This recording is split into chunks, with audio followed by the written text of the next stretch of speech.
Police વિભાગની ભરતીને લઈને રાજ્ય સરકારે આ મામલે સૌથી મોટો અને મહત્વનો નિર્ણય કર્યો છે। પોલીસ વિભાગમાં પારદર્શિતા લાવવા માટે સરકારે નિર્ણય કર્યો છે અને પોલીસ વિભાગમાં ભ્રષ્ટાચાર પર અંકુશ લાવવા માટે સરકારે આ સૌથી મોટો નિર્ણય કર્યો છે અને 5 વર્ષથી એક જ જગ્યાએ ફરજ બજાવતા પીઆઈ, પીએસઆઈ અને ડીવાયએસપીની બદલી થશે અને જે રેન્જમાં ફરજ બજાવતા હશે એ રેન્જની બહાર બદલી કરવામાં આવશે। એટલે કે આ સૌથી મહત્વનો નિર્ણય રાજ્ય સરકાર તરફથી લેવામાં આવ્યો છે। આ સાથોસાથ 5 વર્ષના સમયગાળાની ગણતરી માટે બ્રાન્ચ અને એકમો લેવાશે ધ્યાનમાં। પોલીસ વિભાગમાં થતા ભ્રષ્ટાચાર પર અંકુશ લાવવા માટે સરકારે આ નિર્ણય કર્યો છે। વધુ વિગતો મેળવીએ સંવાદદાતા હિરેન રાજેગુરુ અત્યારે આપણી સાથે જોડાઈ ચૂક્યા છે। હિરેન, આ સૌથી મહત્વનો નિર્ણય કેટલી અસર?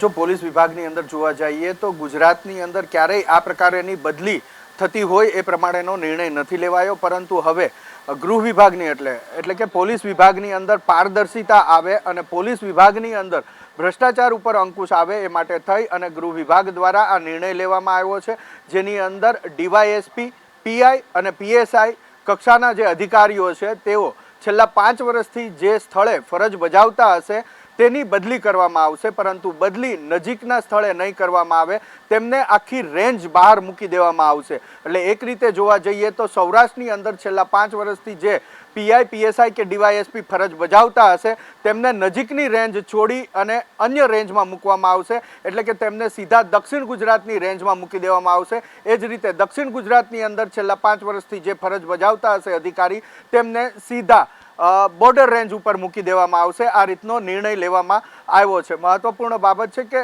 ઘણા લાંબા સમયથી એક જ જગ્યાએ ફરજ બજાવતા હોય છે, પરંતુ જ્યારે ચૂંટણી આવતી હોય છે ત્યારે એ ચૂંટણીના સમયગાળા પૂરતા એટલે કે 3 થી 4 મહિના પૂરતા તેમને અન્ય જગ્યાએ બદલી આપવામાં આવે છે અને ફરીથી પાછા એ જ જગ્યાએ જ્યાં તેમણે ફરજ બજાવી હોય છે ત્યાં લઈ આવવામાં આવતા હોય છે, જેના કારણે કેટલાક અધિકારીઓ કે જે ભ્રષ્ટાચાર કરતા આવ્યા છે તે તેમનું નેટવર્ક એ સ્થાપિત કરેલું હોય છે અને એ નેટવર્કના આધારે તેઓ ભ્રષ્ટાચાર કરતા હોય છે। આવા અધિકારીઓના કારણે સમગ્ર પોલીસ વિભાગ બદનામ થતો હોય છે, બદનામ થઈ રહ્યો છે, જેને લઈ અને આ નિર્ણય મુખ્યમંત્રી ભૂપેન્દ્ર પટેલ અને ગૃહ રાજ્યમંત્રી હર્ષ સંઘવી દ્વારા કરવામાં આવ્યો છે કે હવે જે રેન્જ છે એ રેન્જની બહાર જ આવા પોલીસ અધિકારીને મૂકી દેવામાં આવે અને ન માત્ર એકવાર પરંતુ દર 3 વર્ષે અથવા તો દર 5 વર્ષે આ રીતના બદલી કરવામાં આવે, જેથી તેઓનું જે પોતાના હિત માટેનું નેટવર્ક હોય છે એ નેટવર્ક તોડી શકાય અને પોલીસ વિભાગની અંદર પણ પારદર્શિતા લાવી શકાય। જે માર્ગદર્શિકા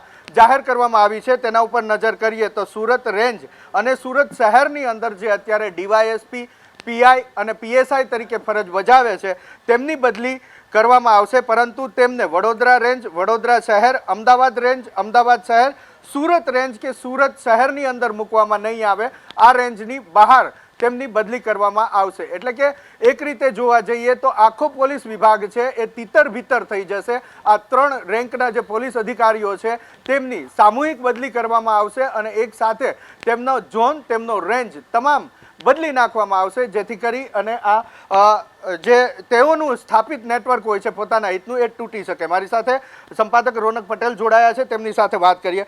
રોનક, કેટલી અસર આની માનો છો? કારણ કે ભ્રષ્ટાચારની ફરિયાદ પોલીસની બહુ આવતી હોય છે। હિરેન, આ નિર્ણયની જો જડતા અને દ્રઢતા સાથે પાલન થશે તો એનું જબરજસ્ત પોઝિટિવ રિઝલ્ટ આવશે। આની અંદર એ 2 ક્લોઝ રાખવામાં આવેલા હશે કે અમુક સ્પેશિયલ કેસની અંદર એની જરૂરિયાત પ્રમાણે એ કરી આપવામાં આવશે, અથવા અમુક પ્રકારની બીમારી હોય અને એવો સારવાર ચાલતી હોય તો રાખવામાં આવશે। એટલે આવું બધું આ જે છે એ રિલેક્સેશન, એનો દુરુપયોગ નહીં થાય તો જબરજસ્ત નિર્ણય છે। નિર્ણય પાછળનું કારણ હિરેન એવું છે કે ઘણા લોકો સમજી લો કે કોન્સ્ટેબલમાંથી હેડ કોન્સ્ટેબલ થયા, પીઆઈ થયા, પીએસઆઈ થયા, પીઆઈ થયા, રેન્ક બદલાઈ પણ રેન્જ ના બદલાઈ, જિલ્લો ના બદલાયો અને આપણી દેશી ભાષામાં કહીએ તો ઘણા લોકો પેથી પડેલા હતા, સ્થાનિક નેતાઓની ભલામણ અને એના જ કારણે પેલો ચૂંટણી આવે તો 3 મહિના પૂરું 3 વર્ષ થઈ ગયા, ચૂંટણી આવતી હોય તો બાજુના જિલ્લામાં જતા રહે, પછી પાછા હતા તેનાથી આવતા રહે। આખી આ જે ચેન હતી એક પરોક્ષ રીતે ડાયરેક્ટ કાર્ટેલ હતું, એને તોડવાનો પ્રયાસ છે, પણ પાછું પોલિટિકલ જો વિલિંગનેસ નહીં હોય અને એવું કહેવામાં આવે કોઈ રેન્જ આઈજી એમ ક્યાંક મારે તો આ પીઆઈની જરૂર છે જ આ સ્પેશિયલ કેસમાં, તો પાછું કરવામાં આવશે। એવા કેસમાં એ બાના બેઝ ઉપર કે સપોઝ કોઈ ધારાસભ્યને ગમતો પીઆઈ હોય, ડીવાયએસપી પ્રમોશન થયું અને બીજા આખી રેન્જ બદલાઈ જવાની હોય પણ એને રાખવો હોય તો એક ધારાસભ્ય જાય રેન્જ આઈજી જોડે, સાહેબ આટલું ગોઠવી આપો, અને ગોઠવાઈ જાય તો પાછી આની અસર નહીં રહે. એટલે દ્રઢતા સાથે જો આ નિયમનું પાલન કરાશે તો જ એ યથાર્થ થશે, નહીતર હતું એવું ને એવું થશે. પ્રયાસ ચોક્કસથી આવકારદાયક છે. ગૃહ રાજ્યમંત્રી હર્ષ સંઘવી અને મુખ્યમંત્રી કે જેમની પાસે ગૃહ મંત્રાલય છે એમની નિષ્ઠા ઉપર કોઈ સવાલ નથી, અને એક આખી જે ચેન બની ગયેલી હતી એને તોડવાનો પ્રયાસ છે. કે અનેક અધિકારીઓ હોય કે છેલ્લે આપણા રિપોર્ટરને પૂછે ને એટલે ખબર પડે. એ કહે છે કે સાહેબ આ તો મેં કેરિયર શરૂ કર્યું ત્યારથી અહીંયા જ હતા, પહેલાં હેડ કોન્સ્ટેબલ હતા, પછી આ થયા, પછી આ થયા, પીઆઈ હતા, પછી પીએસઆઈ થયા, પણ ડીવાયએસપી થયા, થોડોક ટાઈમ સુરતથી ભરૂચ જઈ આવ્યા, ભરૂચથી પાછા સુરત આવી ગયા, સુરતથી વલસાડ જઈ આવ્યા, એ રીતે રાજકોટથી મોરબી જઈ આવ્યા. એટલે આખી આ જે સિસ્ટમ છે ને તોડવાનો પ્રયાસ છે, અદ્ભુત પ્રયાસ છે, પણ એક્ઝેક્ટ એને દ્રઢતા સાથે અને નિષ્ઠા સાથે પાલન કરાય તો. જો પોલિટિકલ બેનિફિટ લેવાની કે પોલિટિકલ મજબૂરીના કારણે જો વિભાગ મજબૂર થયો તો પછી એનો કોઈ મતલબ નથી. ખૂબ ખૂબ આભાર. તો જે રીતના તેમણે કહ્યું દેશી ભાષામાં કે આ એક કાર્ટેલ હતું, આ એક ચેન હતી, પેધી ગયેલા અધિકારીઓ હતા, એને રમણ ભમણ કરવાનો પ્રયાસ ચોક્કસથી ગૃહ વિભાગ દ્વારા કરવામાં આવ્યો છે. પરંતુ જે ક્લોઝ રાખવાની વાત છે, એ ક્લોઝની અંદર જો પોલિટિકલ નિર્ણય શક્તિ નબળી પડશે અથવા તો વાલા દવલાની નીતિ અહીંયા પણ એ ક્લોઝનો દુરુપયોગ કરીને રાખવાનું રહેશે તો પછી આ નિર્ણયનો કોઈ મતલબ રહેશે નહીં. જે પ્રમાણે ચાલી રહ્યું છે એ પ્રમાણે ડીવાયએસપી આરસી પટેલ પણ જોડાઈ ચૂક્યા છે, આપ તેને સવાલ કરી શકો છો. સાહેબ, કઈ રીતે જુઓ છો? કહેવામાં આવે છે કે પારદર્શિકતા ગૃહ વિભાગની અંદર લાવવા માટેનો આ એક પ્રયાસ છે. કેટલીક ઇનડાયરેક્ટ જોવા જઈએ તો જે ભ્રષ્ટાચાર ચાલી રહ્યો છે તેને અંકુશમાં લાવવાનો પ્રયાસ છે. આપને લાગી રહ્યું છે કે આ પ્રયાસ સફળ થશે? બિલકુલ આ સારો પ્રયાસ છે અને આવકારદાયક છે. સરકાર જો પોતાની મજબૂતાઈ ટકાવી રાખે તો આ પ્રયોગ સફળ થાય. જેમ અગાઉ પણ આપણે ચર્ચા થોડી સાંભળી કે પેઢ્યા પડી ગયેલા અને ચોંટી રહેલા અધિકારીઓ કોઈ પણ રીતે એ જ જિલ્લામાં એ જ રેન્જની અંદર પોતપોતાની મનગણતરી પસંદગી વાળી પોલીસ સ્ટેશન લે છે અથવા ડિવિઝન લે છે, પણ સાથે સાથે ઉપરના અધિકારીઓ પણ એટલા જ કહે પોતે પોતાના માનીતા માણસોને પોતાની જ્યાં બદલી થાય ત્યાં લઈ જાય ને ત્યાં પણ એલસીબીમાં મૂકે, ત્યાં પણ રેન્જની અંદર મૂકે, ત્યાં પણ ધાર્યું પોલીસ સ્ટેશન પોતાનું અપાવે.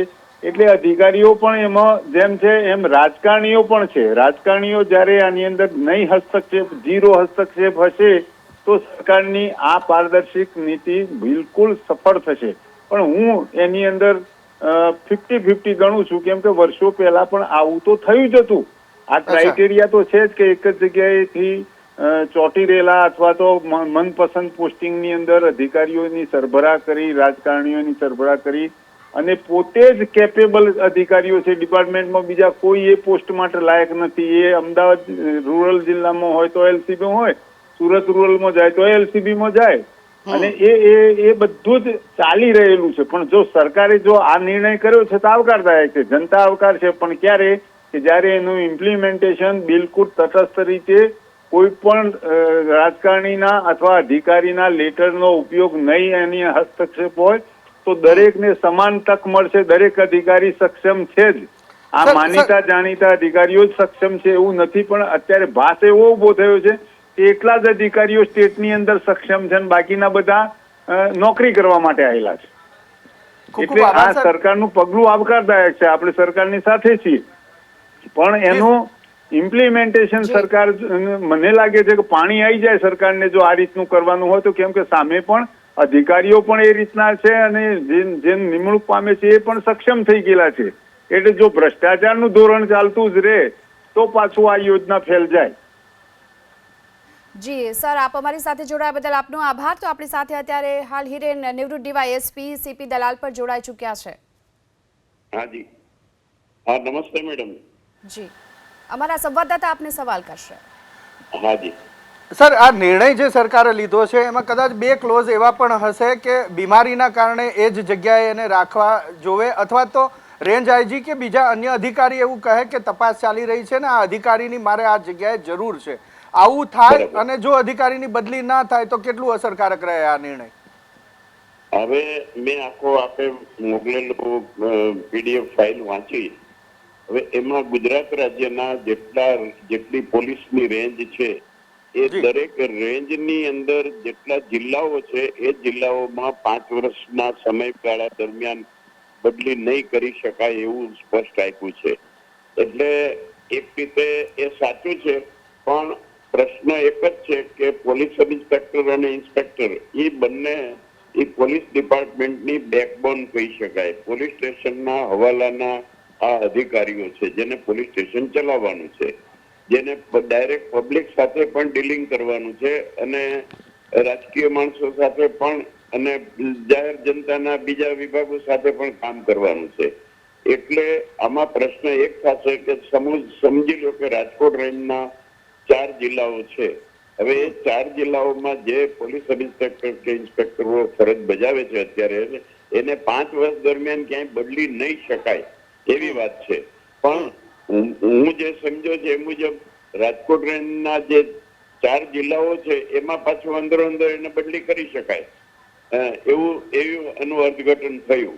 પણ એને સીધા સુરત રેન્જમાં નહીં મૂકી શકાય, તો સુરત રેન્જ વાળાને સીધું બોર્ડર રેન્જમાં નહીં મૂકી શકાય એવું આ પરિપત્રનું અર્થઘટન થઈ શકે છે. આનાથી 2 ભયસ્થાન પણ હું જોઈ રહ્યો છું. કારણ કે અગાઉનું પોલીસ ડિપાર્ટમેન્ટમાં નિયમ જ છે કે કોઈ પણ અધિકારી એક પોલીસ સ્ટેશનમાં શક્ય હોય ત્યાં સુધી એને 3 વર્ષથી પહેલા બદલવા નહીં. આવું એક ફંડામેન્ટલ પાયાનો એક સિદ્ધાંત નક્કી થયેલો છે પોલીસ સ્ટેશનના ઇન્ચાર્જ અધિકારીઓ પૂરતો, જે પીએસઆઈ હોઈ શકે અને પીઆઈ પણ હોઈ શકે. સર, એ જે નિયમ છે એનો ઉપયોગ ને દુરુપયોગ કેટલો થાય છે? પણ એમને હવે આ પરિપત્રના આધારે 5 વર્ષની જે સમય મર્યાદા આવી, તો હવે એ જે રેન્જમાં છે એ રેન્જના જિલ્લાઓમાં એને બદલવા કે કેમ એ આમાં બહુ સ્પષ્ટતા નથી. અને જો એ સ્પષ્ટતા થાય તો રેન્જના અધિકારી એટલે રેન્જ આઈજી હોય કે રેન્જ ડીઆઈજી હોય એને આ પાવર્સ મળે છે કે ડીજી સાહેબના હાથમાં જ આ પાવર્સ રહે છે એની પણ સ્પષ્ટતા આ પરિપત્રમાં કરવામાં આવેલી નથી. પણ એક રીતે સારું કહી શકાય કે સુરત રેન્જના જે 4 કે 5 જિલ્લાઓ હોય તો એ 5 જિલ્લાઓના અધિકારીઓને તરત જ ફેંકાફેંકી કરી અને બહાર મોકલી ન દેવાય એવું આ પરિપત્રની જોગવાઈનો થાય. પણ અગાઉ મારા 2 અધિકારી મિત્રોએ વાત કરી એ તો રહેવાનું જ છે કે એ જે તે અધિકારીની કોઈ ગંભીર ભૂલ હોય કે પબ્લિક ઇન્ટરેસ્ટ શબ્દ સામાન્ય છે, જાહેર હિત માટે થઈ અને બદલી કરવાનું સક્ષમ અધિકારી એટલે રેન્જ લેવલે રેન્જ આઈજી છે કે રેન્જના વડા છે અથવા તો રાજ્ય કક્ષાએ પોલીસ મહાનિદેશક એટલે ડીજીપી એ બદલી કરવાના જ છે. બીજું એવું પણ બનવાનું કે રાજકીય રીતે જો એ વ્યક્તિ અનુકૂળ નહીં હોય તો ત્યાંના જે તે રેન્જના જિલ્લાઓ પૈકીના સત્તામાં બેઠેલા પોલિટિશિયનો ચોક્કસથી, એટલે કે સર આપનું કહેવાનું એવું છે કે હવે જે પારદર્શિતા લાવવા માટે સરકારે નિર્ણય લીધો છે તેનું તટસ્થ રીતે અમલીકરણ થાય તે જરૂરી છે. અને આપ અમારી સાથે જોડાયા બદલ આપનો ખૂબ ખૂબ આભાર. તો હાલ જે પ્રકારે સરકારનું આ મહત્વનો નિર્ણય છે તેના અમલીકરણમાં તટસ્થતા હોવી જરૂરી છે.